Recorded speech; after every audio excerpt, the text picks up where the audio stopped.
Ano po ang itsura ng isang taong tsismoso o tsismosa? Ano po ang larawan ng isang mapanirang tao? 3 po ang katangian nila. Tandaan niyo po ito.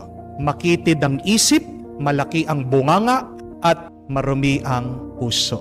That is the characteristic of a person who likes to gossip, the picture of a person who is fond of destroying the character of others. Remember these 3 characteristics: a small mind, a big mouth, and a dirty heart. Kasi kung malawak ang iyong pag-iisip, tahimik ka, hindi ka magsasalita, hindi mo huhusgahan ang kapwa mo. Di po ba? Sino yung mga madadaldal? Sino yung mga mahilig manira sa iba? Makitid ang kanilang pag-iisip. Dahil maliit ang isip, wala silang ibang gustong papasukin sa kanilang pag-iisip. They are preoccupied with their own thoughts and ideas. Kaya nga po, yung mga mayayabang, sinasabi natin, malaki ang ulo niyan. Hindi po. Ang mayabang, kahit na malaki yung ulo, maliit ang utak. Di po ba? Ang tao na malawak ang pag-uunawa, malawak ang pag-iisip, tahimik, maliit ang bibig, hindi agad-agad magsasalita dahil tinitignan muna ang lahat, pinag-aaralan ang lahat. Amen? At ang tao na malinis ang puso, hindi maninira ng kapwa. Amen? Dahil, anong sabi ng ating Panginoon? Nagmumula sa puso ang lumalabas sa bibig. Out of the fullness of one's heart, thus the mouth speaks. Kaya nga, kung masamang magsalita ang tao, anong ibig sabihin? Ito ay nagmumula sa umaapaw niyang kalooban at puso.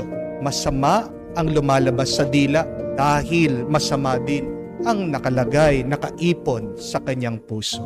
Hindi na tayo nagtataka bakit ang mga Pariseo, mga Eskriba, sinisiraan ang ating Panginoon. Bakit? Makitid ang kanilang pag-iisip at puno ng dumi ang kanilang puso.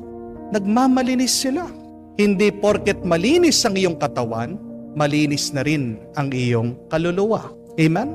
Yan ang pinapaalala ng ating Panginoon sa atin. Malayo ang kanilang puso sa Diyos. Bakit ba minsan ang isang tao ay naninira ng kanyang kapwa? 2 dahilan. Una, dahil may masama na nangyayari sa kanyang buhay. Pero pangalawa, dahil hindi niya nakikita ang kabutihan ng Diyos, ang grasya ng Diyos, ang biyaya ng Diyos sa kanyang buhay. Kamukha po ng mga Pariseo, ng mga Eskriba. Napakaraming ginawa na mabuti ang ating Panginoon. Napakarami niyang ginawa na himala. Napakaganda, napakalinaw ng kanyang mga turo tungkol sa kanyang Ama. Pero hindi nila nakita yon. Hindi nila pinakinggan yon. Hindi nila inunawa yon. Bakit sila naninira? Dahil puno din ng kataasan ang kanilang loob. Mga kapatid, 3 bagay lang dapat ang ating bigyan ng pansin o tuon sa ating buhay. Araw-araw. We should preoccupy ourselves only with 3 things every day. 1 is how we can glorify God. 2, how we can love others more. And 3, how we can improve better ourselves. Pag nakalimutan natin bigyan ng pansin ang 3 yan, masisira ka at maninira ka ng iba. Amen? Napakaganda po nung turo ni San Martin de Porres. Tandaan po natin ito. Sabi po nitong banal, compassion is better than cleanliness. We should choose compassion rather than being clean. Dahil sabi niya, oo, sa tulong ng tubig, pag nadumihan ang kobrekama, kaya mong linisin, mawawala ang dumi. Pero pag nakasakit ka ng iyong kapwa, kahit na anong iiyak mo, mahirap alisin yung sakit na dinulot mo sa iyong kapwa. Compassion is better than cleanliness. Mga kapatid, kung bibigyan mo ng oras, palagi ang pagpupuri sa Diyos, paglilingkod sa Kanya. Kung palaging bibigyan mo ng oras at pansin, paano mo iingatan, mamahalin ang iyong kapwa? Kung araw-araw nag-iisip ka ng paraan, paano mo gawing mas mabuti ang iyong sarili? Diba? mawawalan ka ng oras sa pagpansin mo at pagpuna mo sa iba. Bakit nakakasira ka sa iyong kapwa? Dahil nakalimutan mo na ang tatlong pinakamahalaga na dapat unahin mo sa iyong buhay.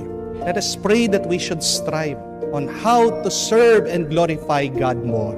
Let us preoccupy ourselves on how we can care for others. And third, do not forget, improve yourself more. Pag busy ka na dyan sa tatlong yan, mawawalan ka ng oras at panahon sa pagpuna mo at pagpansin,